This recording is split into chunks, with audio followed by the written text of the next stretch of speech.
અરે name plate નથી બેન, નેમ પ્લેટ લગાવ્યા વગર નોકરી કરો છો? હા તો તમારું નામ તો કહો.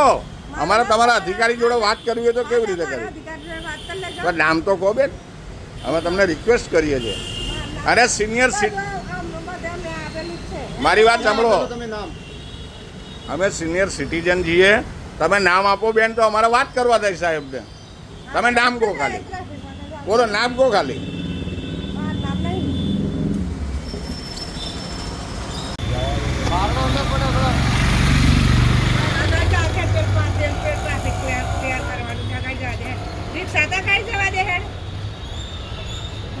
શું કરવાનું બેન? કેમ? તો મારા ગ્રાહક છે, દુકાને નાસ્તો કરે છે ને કેમ તમે એમ કહો છો? કહો. હા હા, તો કેમ રિક્ષાવાળાને તમે હેરાન કરો? કહો. હેરાન કરે ને મારા ગ્રાહક આવા દુકાને હેરાન કરો છો ને તમે તો હું કેમ તો હેરાન કરો છો? રિક્ષાવાળાને કેમ આગળ લઈ જવાનું કહો છો? ભાઈ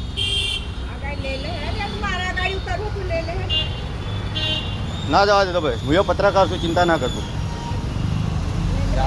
ના જવા દે તો હું કીધું ને તો ચિંતા કર્યા કરે. કાલે મેં વિડીયો તમારો એક બનાવીને નાખ્યો કમિશનરને બી.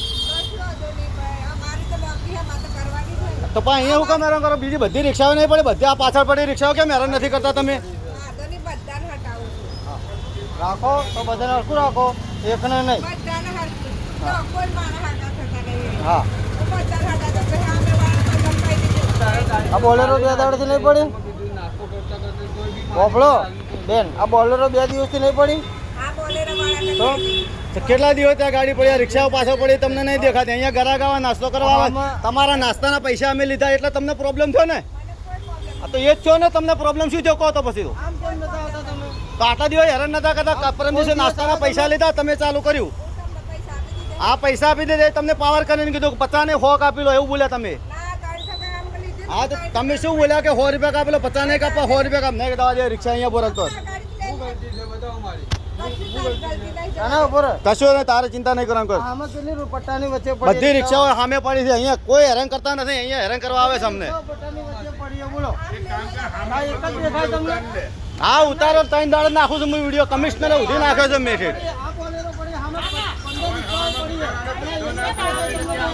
તો પછી ભલે જાય રોજ ભલે પાડતો તો આ 2 દિવસથી પડ્યો બોલેરો. આ પેલી ગાડી પડી એને દેખાતું નહીં. બેન ફક્ત નાસ્તાના બદલે આપવાના થયેલા પૈસાની દુકાનને ટાર્ગેટ કરી અને ત્યાં આવતા વાહનોને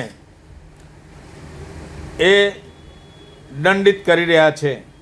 તેની સામે અસંખ્ય વાહનો દબાણ કરીને ઊભા રાખેલા છે. રાત્રિના સમયે દબાણની લારીઓ ઊભી રહે છે. આ કોઈ પણ વસ્તુ આ બેનને દબાણ લાગતું નથી. ફક્ત શું આની મગજમારી હતી અમદાવાદી કમળની? તો તમે પેલી રિક્ષા માટે કહેવા આવ્યા હતા એટલે મેં તમને ફોન કર્યો. હમણાં વાત કરી, આ અમારા પત્રકાર છે, હું એડિટર છું. ડાયરેક્ટ આ રિક્ષામાં બેસી ગયા અંદર. રિક્ષાવાળા નાસ્તો કરવા ઉતર્યો, ડાયરેક્ટ રિક્ષામાં આવીને બેસી ગયા બેન. આરે રિક્ષાવાળાને કહેતા રિક્ષા લઈને આગળ જતું એવું બધું અમને. તો બેન આ બધા વાહનો પડ્યા જ છે ને? એમ નહીં પણ બેન તમે જેટલા વાહન તમે અત્યારે બેઠા છો અહીંયા ચોકીએ, બરાબર, આ તમારી નજરથી સામે જો આ જ વાહનો પડ્યા છે. જો રોડ ઉપર જ પડેલા છે આ વાહનો, બધા રોડ ઉપર પડેલા છે. બેન તમારે નોકરી હોય તો વનવે રોડ સારે વનવે કરી દેવાનો, કેમ તમે નથી કરાવતા? પહોળો કેમ? આ વનવે રોડ છે, કોણ કહેવાય? 2 લાઈન છે. આ નો પાર્કિંગનું બોર્ડ છે આગળ.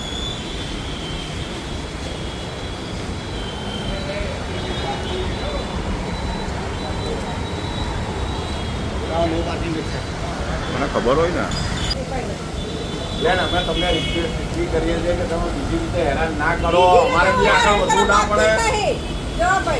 આજે 30 વર્ષની સર્વિસમાં હું અત્યાર સુધી કોઈને હેરાન કર્યા નહીં અને કરવાના નહીં.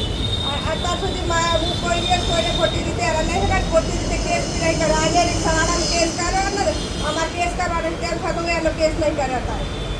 બરાબર, અમારા અત્યારે હાલ તો તમામ કેસો કરવાનો હોય છે. કરી નાખો બેન કેસ. પછી આ બધી ગાડીઓના કેસ કરજો તમે. ખાલી એક જ ગાડીનો સર્વિસની અંદર તમારી ડ્યુટીની અંદર એક જ ગાડીનો કેસ કરો અને પછી બેસી જાવ એવું ના હોય બેન, સમજી લેજો.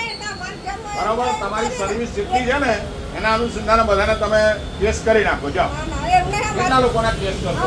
મર્યાદા જેટલા આપેલા હશે એટલા કરશું. જેટલા કમિશનર સાહેબ સૂચના કરી એટલા કરીશું. કમિશનર સાહેબ સૂચના કરે બાકીના પડ્યા રહેવા દેવાના. અમારા જેટલા ફરજમાં આવે એટલા કેસે એમને બાકીના પડ્યા રહે છે, બાકીના હટાવી દેવાના. કોઈ હટાવતું નહીં. આ વાહનો પડ્યા છે તમારી હાજરીમાં જ પડ્યા બેન, નોકરી ચાલુ છે તમારી. આ વાહનો તમારી હાજરીમાં જ પડ્યા છે, એકેય વાહન અટકતું નહીં. બોલો ક્યારે?